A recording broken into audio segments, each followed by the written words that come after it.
اهلا وسهلا بكل البايونيرز، عاملين ايه؟ يا رب تكونوا كويسين. النهارده ان شاء الله نشرح مع بعض lesson 2 من unit 2 اللي بيتكلم على الكيميكال equation. في الدرس اللي فات اتكلمنا على الكيميكال reactions، وعرفنا انه عشان يحصل اي chemical reaction انا بيكون عندي reactants وكمان بيكون عندي products طالعه من الرياكشن ده. في الدرس ده يا شباب احنا عايزين نتعلم مع بعض ازاي بتعامل مع الرياكشن، ازاي بعبر عنه بطريقه سهله تخلي اي حد حتى لو مش بيفهم في الكيمستري. احنا عندنا زي كي كده او لغة بتاعتنا في الكيمستري. المفروض ان انا لما اقرا الايكويشن او اقرا السيمبلز اللي مكتوبة دي افهم بيها الرياكشن اللي حصل. فاحنا ستيب باي ستيب مع بعض هنتعلم ازاي نعبر. بس تعالوا افكركم بحاجة. احنا عندنا حاجة اسمها element وحاجة اسمها compound. ايه الفرق بين الاليمنت والكومباوند يا ترى؟ الاليمنت ده نوع واحد بس من الماتر، ده simplest form، لكن الكومباوند ده كذا نوع مع بعض. الاليمنت لما باجي اعبر عنه بستخدم symbol، وده اللي كنا في اولى اعدادي حفظناه مع بعض. يعني مثلا لو عايزه اعبر عن الهيدروجين بكتب H، الاكسجين بكتب O، وهكذا. لكن الكومباوند بعبر عنه بحاجه اسمها molecular formula، والموليكيولر فورميلا دي بتوريني هما مين الاليمنتس اللي جوه الكومباوند، وكمان انا مستخدمه كام اتم من كل اليمنت. فاحنا هناخد رولز ازاي بعبر عن الاليمنت، ورولز تانية ازاي بعبر عن الكومباوند عشان ابقى جاهز اتعامل مع الكيميكال ايكويشن. اولا الاليمنت اللي موجودين في المودرن بيريودك تيبل هم عددهم 118. اغلبهم بيكون مونو اتوميك ما عدا السبعه اللي انا هقولك عليهم دول هيكونوا داي اتوميك. يعني ايه بقى داي اتوميك؟ داي اتوميك يعني بيتكون من 2 اتومز، بيتكون من 2 اتومز ماسكين في بعض بكيميكال بوند، وهنختصرهم في كلمة اللي هي هنفصله إبر. يعني ايه؟ يعني هيدروجين نيتروجين فلورين كلورين اكسجين ايودين برومين. مالهم دول داي اتوميك. يعني ايه؟ يعني بيتكونوا من 2 اتومز كل واحد فيهم. حلو. طيب انا عندي حاجه اسمها اينز. يعني ايه اين بقى؟ انا في العادي الاتم بتبقى نيوترال، يعني ما بكتب لهاش اي ارقام ولا بوزيتيف ولا نيجاتيف خالص، لان عدد الالكترونز بتبقى قد عدد البروتونز.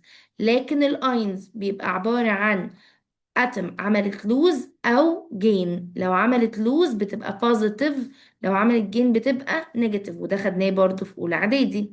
اللي بيعمل لوز وبيبقى بوزيتيف بسميه كاتاين، اللي بيعمل نيجاتيف او بيكون عمل جين بسميه اناين. فاحنا دلوقتي محتاجين نحفظ الارقام بتاعه الفالنسي. يعني ايه بقى الفالنسي؟ يعني عدد الالكترونز اللي حصل لها لوز او عدد الالكترونز اللي حصل لها جين. ليه طيب محتاجين نعرف الارقام دي؟ علشان الارقام دي هتساعدنا ان احنا نعبر عن الكومباوند لما نتعلم الموليكيولار فورميلا. طيب مين اللي عندنا هنا؟ عندنا حاجات مونو فيلنت. مونو يعني وان، وفيلنت يعني عندها وان بس اللي عملت له لوز او جين. زي مين؟ ليثيوم صوديوم بوتاسيوم سيلفر.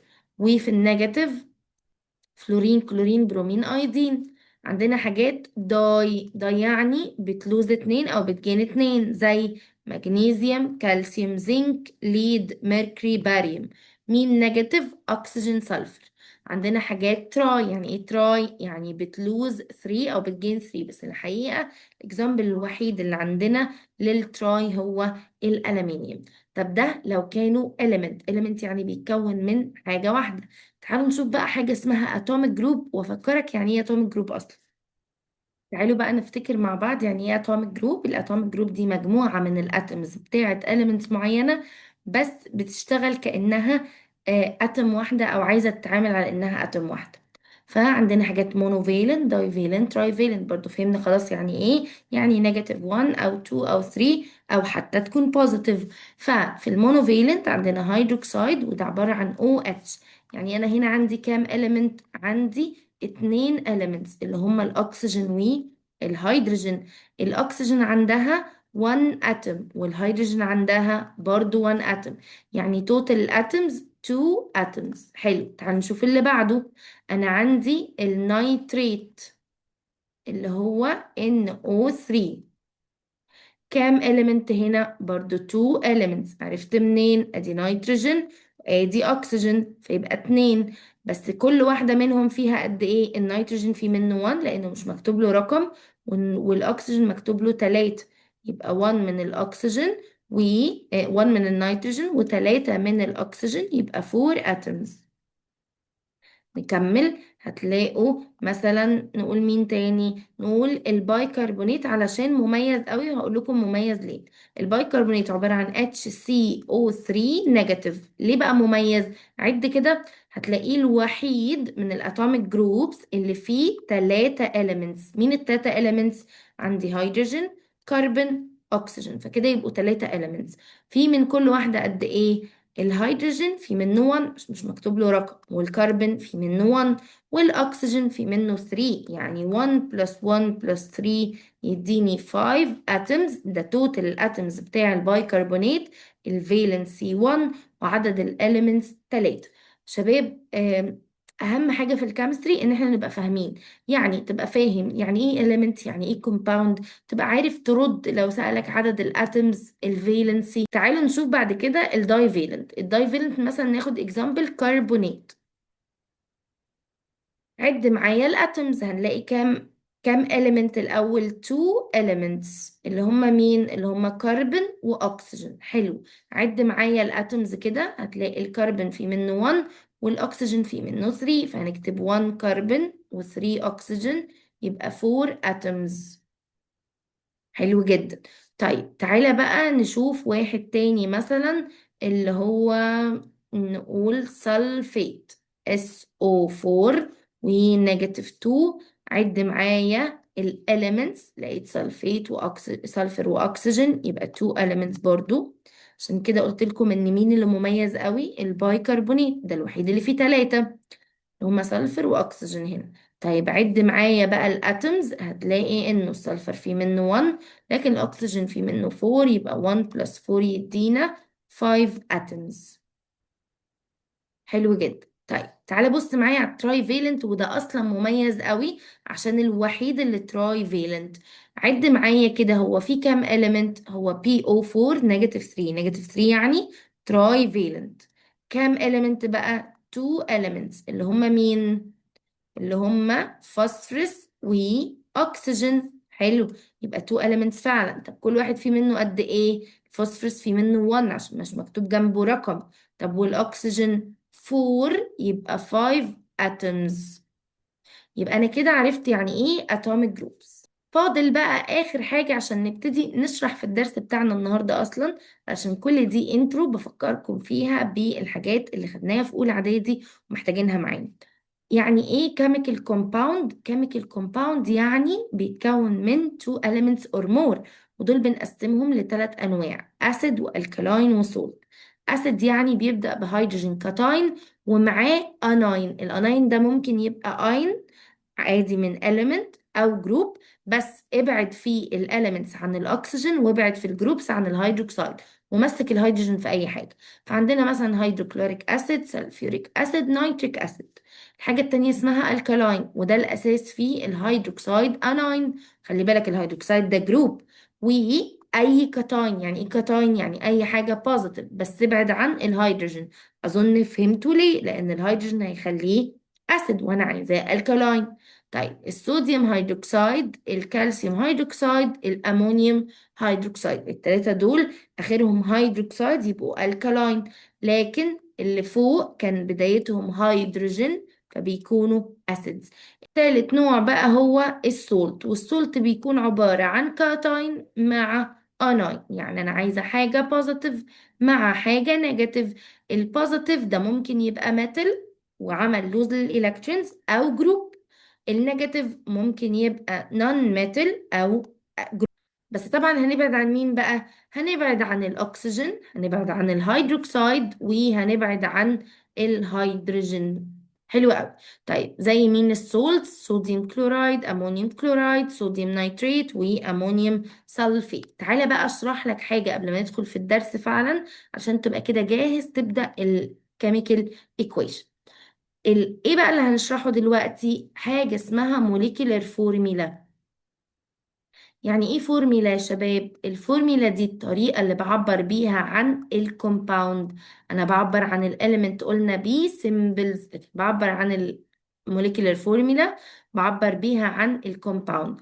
طيب ايه الستبس اللي محتاجة ابقى عارفاها عشان اكتب الكومباوند؟ اول حاجة هو هيديني الانجليش نيم، يعني مثلا يقول لي صوديوم كلورايد، خلاص دي الطريقة اللي بكتب بيها بالانجلش. فأول حاجة أنا هعملها هحولها كيمستري واكتب السيمبلز بتوعه سواء elements أو جروب. فهكتب مثلا Na و Cl. هل أنا كده خلصت؟ لا. تاني حاجة لازم اكتب الفالنسي. الله، هعرف الفالنسي منين؟ من التيبل اللي فات اللي قلت فيه انه مين عنده بوزيتيف 1 مثلا، من نيجاتيف 2 وهكذا.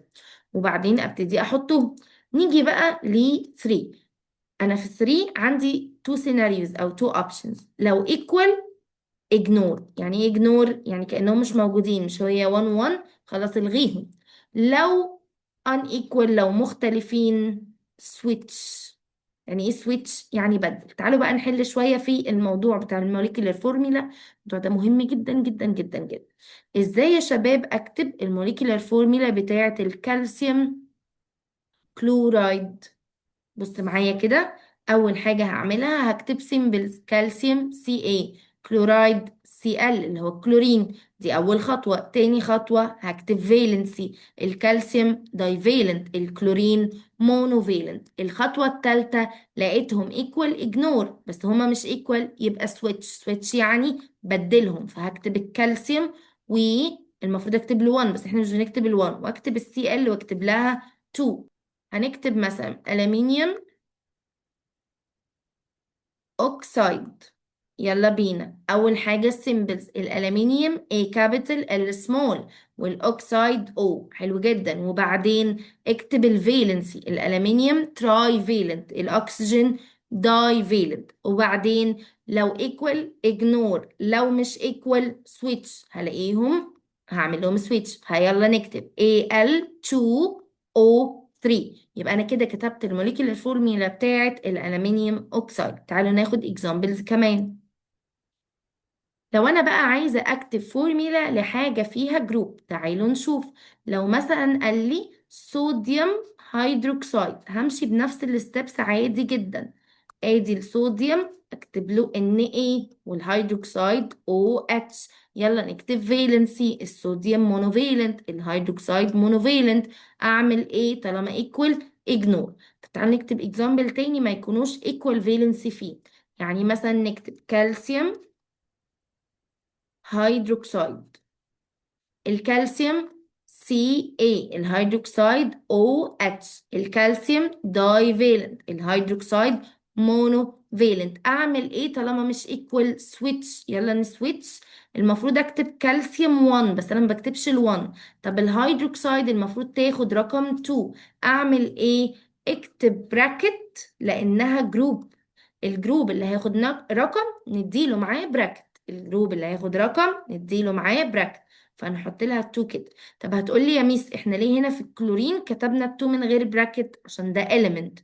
الاليمنت بكتب له الرقم على طول، لكن الجروب اللي هياخد رقم هديله معاه براكت.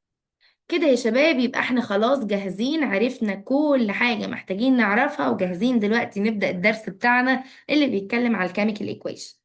يعني ايه بقى chemical equation؟ مش احنا قلنا ان الرياكشن عبارة عن reactants و products؟ حلو.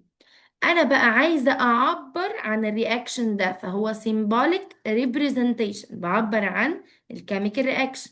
ايوه بعبر عن مين؟ بعبر عن الرياكتنتس وبعبر عن البرودكتس. بعبر عنهم ازاي؟ لو هم element هستخدم symbols، لو هم compound هستخدم molecular formula. يبقى الايكويشن هي طريقة للريبريزنتيشن لمين؟ للكيميكال ايكويشن. بعبر عن ايه؟ reactants و products. ازاي؟ بستخدم symbols وفورميلا علشان اعبر عنه. بس طبعا لازم استخدم السيمبلست integer ratio، يعني لازم الارقام اللي هكتبها تكون في السيمبلست فورم. اللي بتكون بتعبر عن عدد الاتومز وعدد الموليكولز سواء اللي بيدخلوا او بيطلعوا الرياكشن. وده اللي هيخلينا بقى نشرح الفكرة بتاعة البالانس بتاع الايكويشن وازاي اتحكم في اعداد الاتومز والموليكولز. مش عايزاكم تقلقوا، اللي عايزانا نطلع بيه من الحتة دي هو الديفينيشن بتاع الكيميكال ايكويشن، ازاي بنكتبها وازاي بنعمل لها بالانس. احنا كده كده هنتدرب عليه كويس قوي. طيب اول حاجه ازاي بكتب الكيميكال ايكويشن؟ فاول حاجه هعملها ان انا اكتب الرياكتنس على الشمال واكتب البرودكت على اليمين واكتب سهم في النص.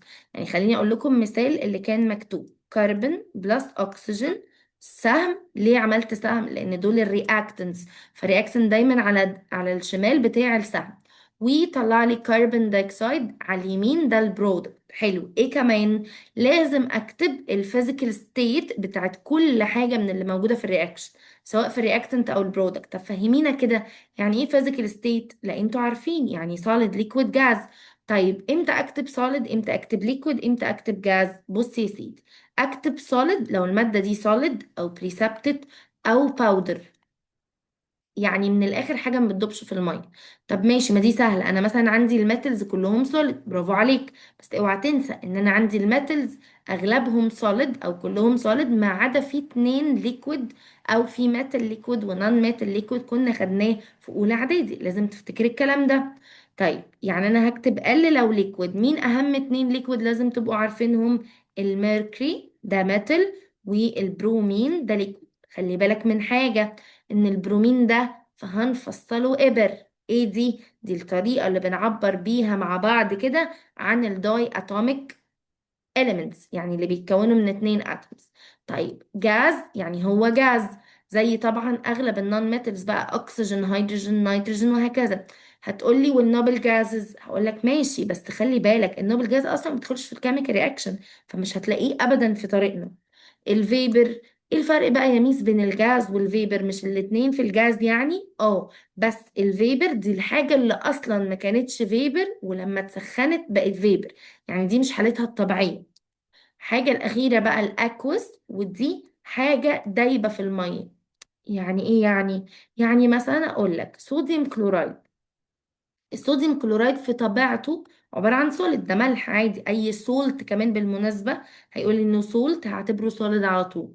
لكن لو قال لي سوليوشن، يعني إيه سوليوشن بقى؟ يعني ده في المية، فساعتها هكتب جنب ال NaCl AQ. يبقى إمتى أكتب S؟ لو ده الطبيعي بتاعه وهو دلوقتي مستخدماه كسولت.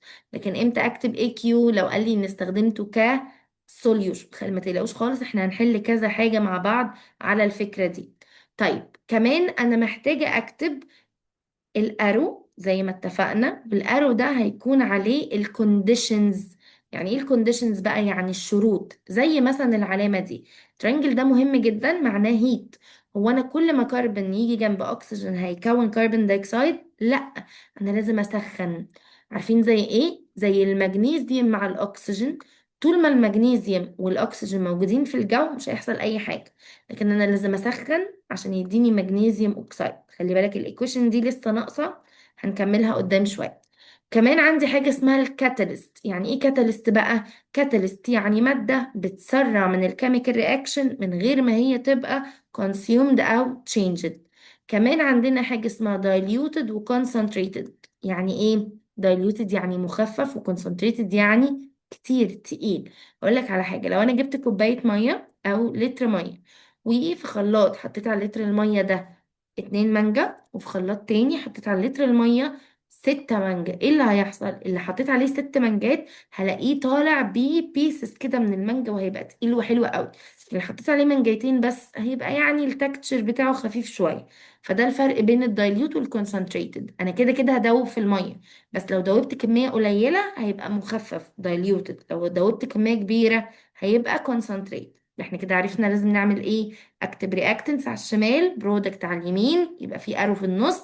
لازم اكتب الفيزيكال ستيت والكونديشنز اللي محتاجينها. بص كده معايا على الايكويشن دي، ادي ميثان اللي هو CH4 واكسجين، ويطلع لي كربون دايوكسيد ووتر. ادي الايكويشن مكتوبه. الايكويشن دي بتقول لي ان الميثان ده CH4، دي الطريقه اللي بكتبه بيها، مكتوب جنبها G يعني موجود في الجاسي ستيت. الأكسجين كمان هو كمان عبارة عن جاز، فكتبنا أكسجين. وهنا حطينا علامة الهيت لأن الرياكشن ده مستحيل يحصل لو أنا ما سخنتش. طلع لي كربون دايوكسيد، والكربون دايوكسيد ده هنا جاز. كمان طلع لي 2 واتر موليكولز، ودي جاز. طيب، خلي بالكم من حاجة. أنا لو عديت الموليكولز، شايفين انا هنا الميثان استخدمت منه واحد بس، عشان كده في الرسمة جيب لي صورة واحد ميثان بس. لكن هنا استخدمت اتنين من الاو 2، يعني عندي او 2 و او 2 كمان، عشان كده ادي او 2 وادي O2 كمان. هنا في الكربون دايوكسيد استخدمت السي والاو 2 بس واحد موليكول بس منه. لكن في الواتر استخدمت اتنين، عشان كده كاتبه 2H2O، يعني H2O و H2O. دي الطريقة اللي بعبر بيها. الأرقام دي بتتكتب بناء على ايه؟ طبعا الأرقام الصغيرة هقول لكم دلوقتي اسمها صغيرة وخلاص، بس انت المفروض تبقى عارف قدام ان اسمها سبسكريبت. الرقم الصغير اللي هي 2 دي او ال 2 دي وهكذا، او ال 4 دي بتبقى جاية من الفالنسي، من الموليكيولر فورميلا اللي اتعلمناها. لكن الأرقام اللي قدام اللي هي الكوفيشنت هنتعلم مع بعض ازاي بنحسبها. تعالوا بقى نحل مع بعض الاكزامبل اللي قدامنا ده. بيقول لي solid صوديوم بايكربونات، هو اللي قال لي انه solid صح، وكاتب لي الفورميلا بتاعته كمان، كتر خيره. بس تعالى احنا نشوف هي جت منين. صوديوم وبايكربونات، ده السيمبل وده الاتوميك جروب يعني. الصوديوم مونوفيلنت، البايكربونات مونوفيلنت، قلنا لو ايكوال اجنور، فعشان كده بتتكتب NaHCO3. رياكت مع دايليوت هيدروكلوريك اسيد يعني HCl. حلوة قوي. و producing، دي اهم كلمة دلوقتي، عارفين ليه؟ عشان دي اللي هتعرفني ان خلاص الرياكتنتس خلصوا، اللي داخلين في الرياكشن خلصوا، اللي هما اتنين بس، صوديوم بايكربونات و HCl. producing صوديوم كلورايد اللي هو ال NaCl، water، وكربون داي اوكسيد جاز. يلا نكمل. بيقول لي ادي البايكربونات هو سولت، فكتبنا له اس. مع مين؟ مع ال HCl. طب ليه اكوس؟ عشان دايب في الميه. ما هو دايليوت يعني ايه؟ يعني مخفف، فهرجع اكتب على السهم كده دايليوت. مع ان ACL دايب اكوس. هو قال لي مين كمان؟ واتر، مكتوبه الواتر. كربون دايوكسيد جاز، ادي CO2. طبعا الليكويد هنا هتكون مالها؟ هتكون الليكويد عادي، الواتر يعني. calculate the number of oxygen atoms في كل دول. 1 molecule من الصوديوم بايكربونات، عد معايا كده. ادي الصوديوم بايكربونات، انا عندي كام element اصلا؟ عندي 4، صوديوم، هيدروجين، كربون، اكسجين، 4. الصوديوم في منه 1، الهيدروجين في منه 1، الكربون في منه 1. عرفت منين؟ فيش ولا رقم خالص. طب الاكسجين في منها كام؟ 3، يبقى هكتب 3. لكن في كام اكسجين في الواتر موليكيول؟ يلا نعد. ادي H2O، اولا عندي كام element؟ 2، هيدروجين واكسجين. الهيدروجين فيه قد ايه؟ فيه 2، والاكسجين 1. عرفت منين؟ عشان مش مكتوب جنبه رقم. حلو قوي.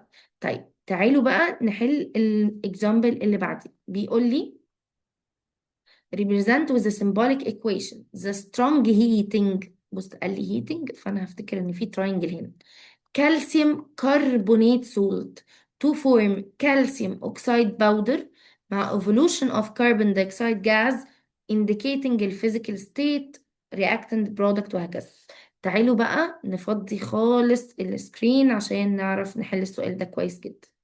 أول حاجة لما أجي أقرأ هطلع هو إيه اللي حصل. حصل heating، ومين الرياكتنت؟ الكالسيوم كربونات بس، عشان بعد كده قال لي تو فورم، يبقى انا هبدأ في البرودكت. كالسيوم اوكسايد باودر وكربون دايوكسيد جاز. يبقى الاول هكتبها كورد ايكويشن، هكتب كده كالسيوم كربونات،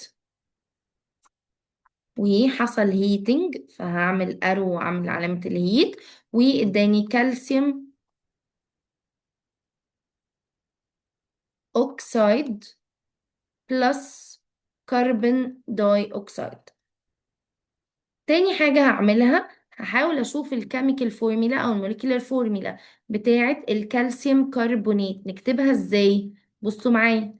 ادي الكالسيوم Ca، الكربونات CO3، الكالسيوم دايفالنت، الكربونات دايفالنت، هشيلهم واكتب كالسيوم كربونات. يبقى انا كده وصلت للموليكيولر فورميلا بتاعت الكالسيوم كربونات. طب عايزين نكتب بتاعت الكالسيوم اوكسايد، هكتب هنا كالسيوم اوكسايد.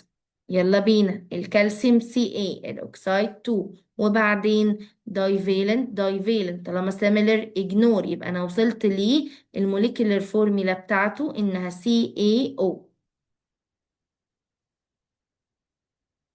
حلو جدا. وبعدين يلا نكتب الايكويشن بقى. هقول له ادي اهو الكالسيوم كربونات، الستيت بتاعته ايه؟ هو قال لي ان هو سولت، فهكتب solid عشان دي الستيت بتاعته. كالسيوم اوكسايد قلنا CaO، وهو قال لي برضو ان هو كون باودر، يبقى هكتب solid. الكربون دايوكسيد CO2، وانا عارفة ان هو جاز. يلا نكتبها كالسيوم كربونات وارو عليه هيت، وهكتب هنا اس جنبها.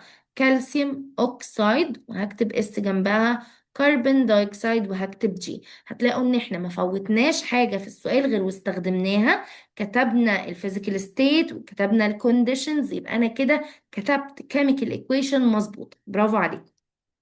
دلوقتي بقى هنتكلم على قانونين مهمين جدا. الأولاني اسمه law of conservation of matter. يعني إيه؟ يعني بحافظ على الماتر. أصل الماتر neither destroyed nor created. يعني إيه؟ يعني الماتر دي لا بقدر أدمرها ولا أخلقها كده من مفيش، أنا بس بحولها من شكل للتاني. هو انتوا ليه بتقولوا كده يا ميس؟ يعني علشان افهمك ان الاليمنت اللي هتدخل في الرياكشن لازم تبقى هي الاليمنت اللي خارجه من الرياكشن. تعال نقول اكزامبل. ادي كربون دايوكسيد، ادي كربون واكسجين يدوني كربون دايوكسيد، وادي الهيت. احنا من غير بقى الستيت عشان انا عايزه اوصل بس موضوع الاليمنتس ده. دلوقتي انا دخلت مين؟ دخلت كربون واكسجين. طلعت مين؟ كربون واكسجين برضو. يعني نفس المواد اللي داخله هي المواد اللي خارجه. طب تعالوا نكتب الايكويشن بتاعت المغنيسيوم. برضو نفس الكلام، ادي مغنيسيوم دخل، ادي مغنيسيوم خرج، ادي اكسجين دخل، ادي اكسجين خرج. يبقى الاليمنتس اللي بتدخل في الكيميكال رياكشن هي نفس الاليمنت اللي بتخرج من الكيميكال رياكشن. القانون التاني بيقول لي law of conservation، بس المرة دي of مين؟ of mass. يعني الماس نفسها بتاعة المواد اللي داخلة الرياكشن لازم تبقى قد الماس اللي خارجة من الرياكشن. يعني ايه؟ يعني الرياكتنس ماس لازم تكون equal للبرودكت ماس.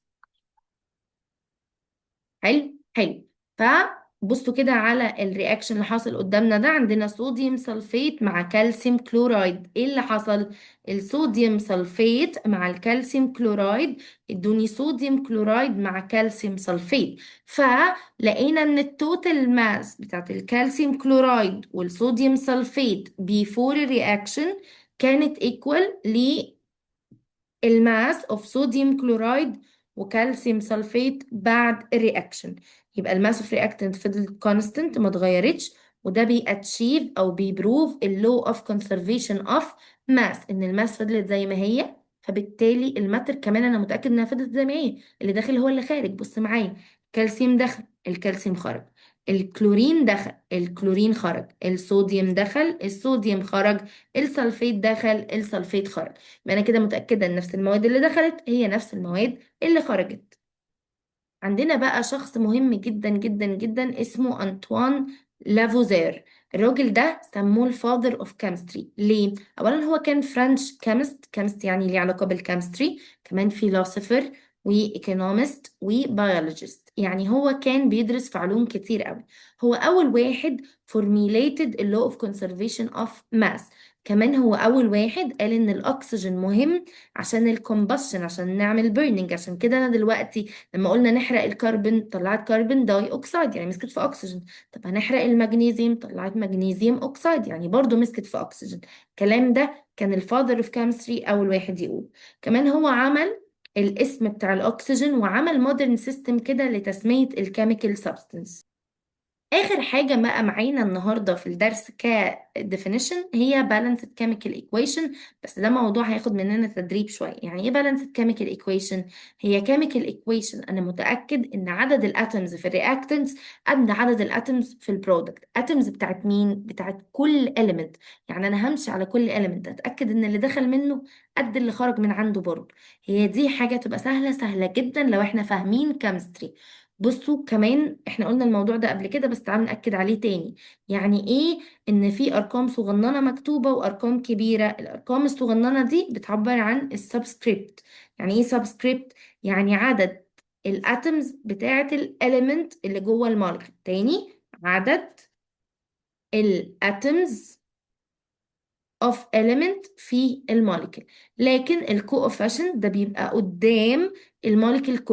طب مين اللي بقدر اغيره؟ انا مستحيل مستحيل اغير الارقام الصغيره دي. عارفين ليه؟ احنا تعبنا فيها قوي في الموليكيولر فورميلا. ما هو انا عشان اكتب ان الايرن اوكسايد Fe2O3 انا قعدت اقول السيمبلز بتاعت الايرن والاكسجين وبعدين الفالنسي بتاعتهم وبعدين عكستهم وهكذا. فالارقام دي ما بقرب لهاش خالص لانها ليها علاقه بالفالنسي. امال مين اللي بغيره؟ الكو اوفيشنت بس. طب تعالوا ناخد ستابس كده ازاي بكتب كيميكال ايكويشن وتكون بالانسد. اول حاجه بعملها ان انا اكتب كوركت موليكيولر فورميلا. عشان كده اتدربنا على الموليكيولر فورميلا سواء في الرياكتنت او البرودكت. كمان لازم اتاكد ان انا لو بكتب element ابقى واثق هو مونو اتوميك ولا داي اتوميك. عشان كده ما تنسوش هنفصله ابر. وبعدين بقى عندي equation فيها reactants وبرودكت. ابتدي عد الاتومز اللي موجوده في كل element في الرياكتنتس وعد في البرودكت وشوف هي كده بالانسد ولا لا. لو بالانسد من الاول الحمد لله خير وبركه. طب لو مش بالانسد هغير في ايه؟ اوعى تغير في السبسكريبت، انا بغير بس في الكوفيشنت. هبتدي امشي مع element هلاقي ساعات ان انا وانا بعد الاليمنت في element تاني بيبوظ. ففي كل مره لازم اعد تاني علشان اوصل للعد الصح. في الاخر خالص لما الاقي ان كل الاليمنتس اللي داخله في الرياكشن قد الاليمنت اللي خارجه في الاتومز اتاكد كده انها بالانسد. طب هو ليه يا ترى الايكويشن لازم تبقى بالانسد؟ عشان تو اتشيف اللو اوف كونسرفيشن اوف ماتر وماس.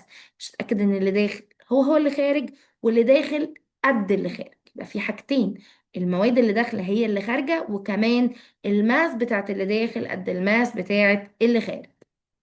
اللي بقى نشوف دلوقتي example كده لازاي بنعمل balance للchemical equation. بيقول لي write a balanced symbolic equation of reaction of hydrogen gas مع النيتروجين gas to form ammonia gas.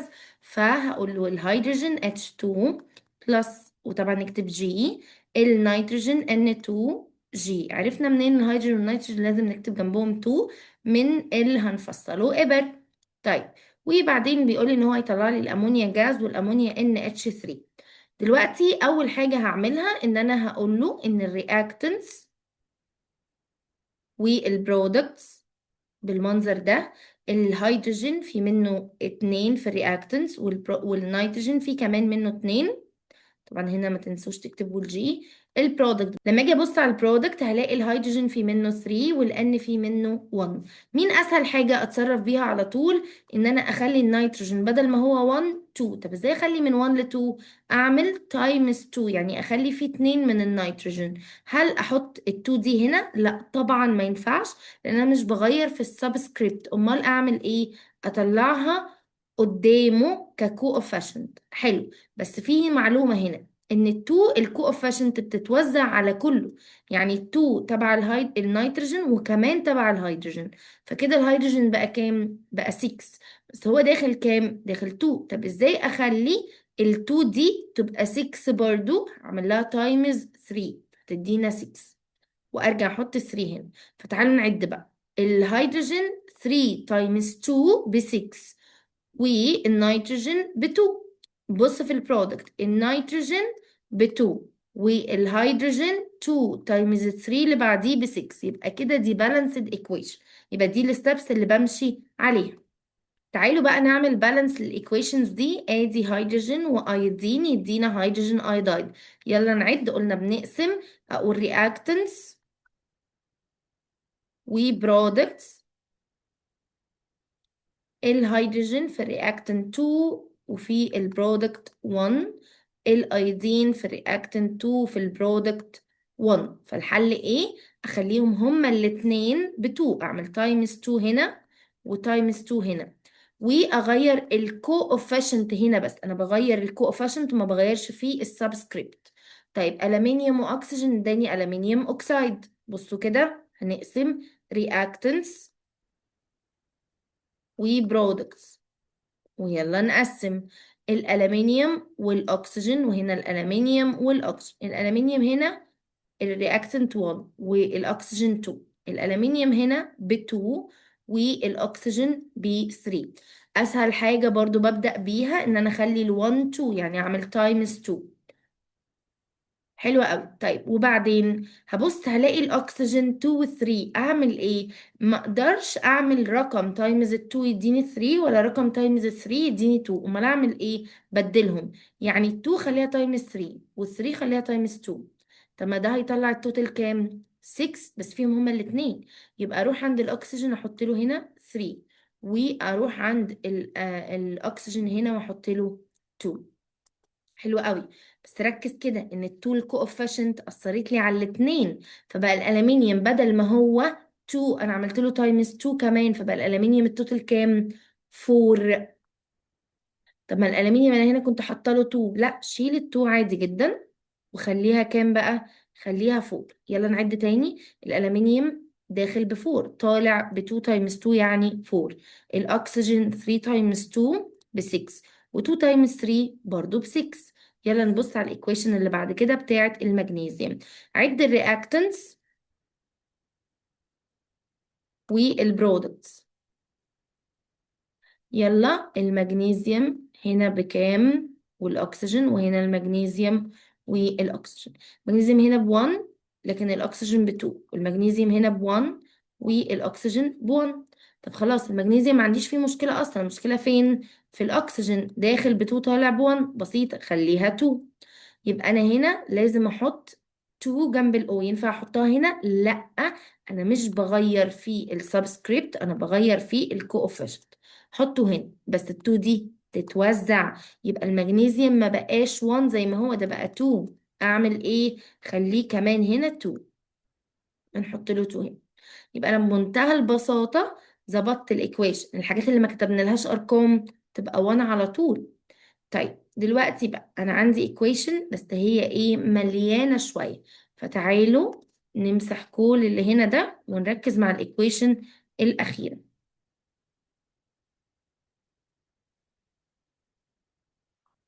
هكتب reactants وبرودكتس. نبتدي نعد. أول حاجة الكربون بكام؟ ب6. كربون هنا بس مفيش هنا كربون. الهيدروجين بكام؟ ب12. الأكسجين بصوا بقى، أنا هكتب الأكسجين بكام؟ 6 هنا بلس 2.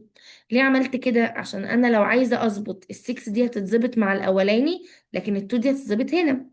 طيب في البرودكت عندي برضو C و H و O، مفيش أي مواد تانية طبعا. حلو. ال C 6 طلعت بكام؟ هنا 1 والهيدروجين طالع ب 2 والأكسجين طالع ب 2 هنا و 1 هنا، فبرضو هنعمل زي ما عملنا الناحية التانية 2 1 عشان هتفرق في الظبط. مين بقى أسهل واحدة؟ الكربون. هي كانت 1 بقت كام؟ بقت 6. طب جرب تعمل تايم 6 كده. هحط السكس هنا، فالسكس على الكربون وعلى مين؟ على الأكسجين، بس أني أكسجين التو دي. فالتو هتبقى تايمز 6 يعني 12 بلس الوان دي. حلو، يعني كده الأكسجين توتال بكام؟ ب13. ايه تاني ممكن اتصرف فيه؟ الهيدروجين. الهيدروجين هنا 12 وهنا كام؟ هنا 2، بسيطة. 2 تايمز 6 هتبقى ب 12، يعني احط هنا 6 او احط هنا 6. 6 تايمز 2 ب 12، بس 6 تايمز 1 بتاعت الاكسجين هتبقى بكام؟ هتبقى ب 6، يعني توتال الاكسجين ب 80. حلو قوي. بص كده معايا على الناحية التانية بقى. أنا لقيت هنا 6 موجودة و2، فال 18 دي لو شلت منها ال 6 هتبقى المفروض 6 و 12. ليه يا ميس شلتي ال 6 دي؟ عشان بص كده على الكومباوند ده، أنا لو حطيت أي حاجة قدام ال 6 هبوظ الكربون والهيدروجين كمان، مش عايزة أبوظهم. فأنا عايزة بس اظبط بقيه الاكسجين. فخلاص ال6 دي تمام، هظبط الاكسجين اللي لوحده بقى. دلوقتي هي 2 وانا عايزاها تبقى 12، اعمل ايه؟ اعملها تايمز 6. 2 تايمز 6 ب 12، يبقى ظبطت. تعالوا نعد تاني. الكربون داخل كام؟ داخل 6. طب طالع كام؟ 1 تايمز 6 ب 6. الهيدروجين داخل كام؟ داخل 12 اهو.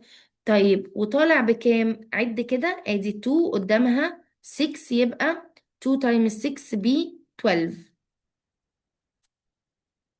يبقى مظبوطة. طب يلا نشوف الأكسجين. الأكسجين هنا ب 6 وهنا ب 6 تايمز 2 يعني 12، يبقى 12 بلس 6 يدينا 18. طب بص على الأكسجين اللي طالع، 6 تايمز 2 ب 12 بلس 6 تايمز 1 ب 6 يبقى 18. يبقى كده بقت بالانسد. تعالوا نبص على الإيكويشن اللي بعدها. اللي بعديها في الأول كده الألمنيوم والأكسجين دي حليناها فوق. CH3H8O2 يدينا كربون دايوكسيد ووتر. ايه ده بقى؟ في معلومة، تعالوا بس نوضح المعلومة كاملة كده. المعلومة بتقولي انه الهيدروكربونز يعني الكومباوندز اللي بتتكون من كربون وهيدروجين لما بترياكت مع الاكسجين زي ما احنا شايفين كده لازم تكون لي كربون دايوكسيد ووتر. فتعالوا نعمل بالانس. هنا قلنا بنعمل ايه؟ بقسم رياكتنتس وبرودكتس وابتدي اعد. عندي كربون هيدروجين اكسجين وهنا برضو كربون هيدروجين اكسجين. يلا نشوف الكربون داخل بكام؟ ب3، الهيدروجين ب8 والاكسجين ب2. الكربون طالع بكام؟ ب1 اهي. الهيدروجين طالع ب2 والاكسجين هقسمها 2 بلس 1 عشان اشوف انا هظبط ايه. طيب تعالوا نحاول نظبط ايه اسهل حاجه تتظبط. هبدا بالكربون. كربون 1 ازاي اخليها 3؟ اعمل تايمز 3. هاجي عند الكربون هنا واحط 3، صح؟ فبقت الكربون بالانسد. بس الكربون هنا مأثر على مين كمان؟ على الاو. طيب يلا نعمل 3 تايمز 2 عند الاو. انا همشي دي بس، هتبقى ب 6 بس لسه في 1 لوحدها الناحيه التانية. ماشي، بص على الهيدروجين. الهيدروجين طالع 2 بس هو بادئ ب 8. اعملها تايمز 4 يعني هحط هنا 4. 4 دي هتتوزع على ال H وعلى ال O. ال 4 تايمز 2 بكام؟ ب 8، يبقى الهيدروجين بالانسد. طب ال 4 تايمز 1 بقت ال 6 بلس 4 مش 10 مش 1، يبقى تطلع 10. طب ما بسيطة، أنا عايزة ال 2 دي تبقى 10، أعمل إيه؟ أحط لها هنا 5. أنا كده عملت بالانس الإيكويشن دي. تعال نشوف اللي بعدها. CH4 plus O2 يدينا CO2 plus H2O. برضو هقسم reactant و product، C و H2O، C و H2O. ال C بكام؟ ب1 وال H ب4 وال O ب2. ال C طلع كام؟ 1 وال H ب2 وال O ب2 1. يلا نشوف هنعمل ايه. هاجي للكربون هلاقيه بالانسد خلاص. طب الهيدروجين هلاقي هنا 2، فأعمل 2 تايمز 2 يديني 4 ودي 4 اهي. حلو، بس ال 2 دي أثرت على مين كمان؟ على ال O. ال 2 تايمز ال 1 اللي لوحدها، أنا ما جيتش جنب ال 2 دي عشان كده سبت ال 2 دي لوحدها. 2 بلس 2 يديني 4. طب تعرف توصل ال O اللي ب 2 هنا لأنها 4؟ خليها تايمز 2. يبقى 2 تايمز 2 ب 4. يبقى تاني الكربون داخل 1 طالع 1، الهيدروجين داخل 4 طالع 4، الأكسجين طالع داخل 4 طالع 4. يبقى الايكويشن كده بقت بالانسد. نرجع نحط هنا 2 وهنا 2. في الايكويشن دي بقى بيقول لي مغنيسيوم سيلفر نايتريت يديني مغنيسيوم نايتريت وسيلفر. هعمل ايه؟ هقسم reactants وبرودكتس وهقول له مغنيسيوم سيلفر. المرة دي هتعامل مع النيتريت على انه يونت واحدة حتة على بعضها. طب ليه؟ لان لما تبص في البرودكت هتلاقي النيتريت لسه مع بعضه. امتى بفكه؟ لو هو طلع في البرودكت مفكوك، لكن هو طالما على بعضه هتعامل معاه لانه يونت واحدة. نفس الكلام هنا، مغنيسيوم سيلفر ونيتريت. حلو. المغنيسيوم داخل بكام؟ داخل ب1. النيتريت السيلفر 1 والنيتريت 1. المغنيسيوم طالع ب1 والسيلفر ب1 بس النيتريت ب2. هعمل ايه بقى؟ هروح اخلي النيتريت هنا تايمز 2. طب ما هنا النيتريت ما ينفعش احط له بعديه، لازم احط قبل. انا كده بوظت مين؟ بوظت السيلفر. بسيطة، روح للسيلفر هنا وخليه 2. بصوا كده هتلاقوها بالانس. ايه اللي حصل تاني؟ المغنيسيوم 1 طالع 1. السيلفر هو هنا في 2 يبقى داخل ب 2، طلعته ب 2. النيتريت هنا ب 2 وهنا ب 2 كمان، يبقى خلاص بقت بالانسد. طيب نبص على دي نفس الكلام بالظبط. انا هقسم reactants و products. عندي بوتاسيوم، النيتريت بصوا داخل على بعضه كده وطالع على بعضه برضه، وهنا الهيدروجين، الكربونات داخل على بعضه وطالع على بعضه. طب لو انا مش ما افتكرتش موضوع الجروب، هتبقى ستيبس اطول بس، لكن هي هتدي نفس الريزلت. البوتاسيوم 1، النيتريت 1، الهيدروجين 2، الكربونات 1. حلو. اطلع بقى بوتاسيوم ونيتريت برضو وهيدروجين وكربونات. البوتاسيوم هنا طالع بكام؟ ب2، والكربونات ب1، الهيدروجين ب1، والنيتريت ب1. اعمل ايه؟ بص مين اللي مش بالانسد. تلاقي مثلا البوتاسيوم مش بالانسد، خلاص حط له هنا 2 كده وشوف. هنا بقت تايمز 2. حلو، البوتاسيوم بقى بالانسد. النيتريت لقيت ان هو انا حطيت 2 فجت عليه فيبقى بقى 2. طب النيتريت طلع بكام؟ ب1، مش هينفع، لازم اخليه 2. احطها ازاي؟ احطها من قدام كده. حلو، بس دي جت على مين؟ على الهيدروجين، اعمل الهيدروجين تايمز 2. ايه ده بقى؟ انا لقيت اصلا الهيدروجين داخل 2، وانا بالصدفة طلعته 2 كمان، يبقى بقت مظبوطة. والكربونات زي ما هو. يبقى انا كده البوتاسيوم، النيتريت، الهيدروجين، الكربونات كلهم اتظبطوا. احنا كده يا شباب الحمد لله خلصنا الشرح بتاع اللسن. يمكن كان طويل شوية، بس الهدف ان انا الشرح درس كله يبقى مع بعضه كمان وانت بتذاكر. تبقى شفت examples كتير قوي قوي، ويمكن ده اللي طول الدرس كشرح مش هياخد يعني دقايق. بس الفكرة في التطبيق ان انت تتعلم تعمل كل حاجة بايديك، واعتقد ان احنا دربنا على كل جزء لوحده كتير قوي عشان تبقوا قادرين تكتبوا balanced chemical equation مظبوطة. لو بتستفادوا من الفيديوهات ابعتوها لاصحابكم، وما تنسوش ان انتوا الباينيرز وانا دكتور انجي نبيل.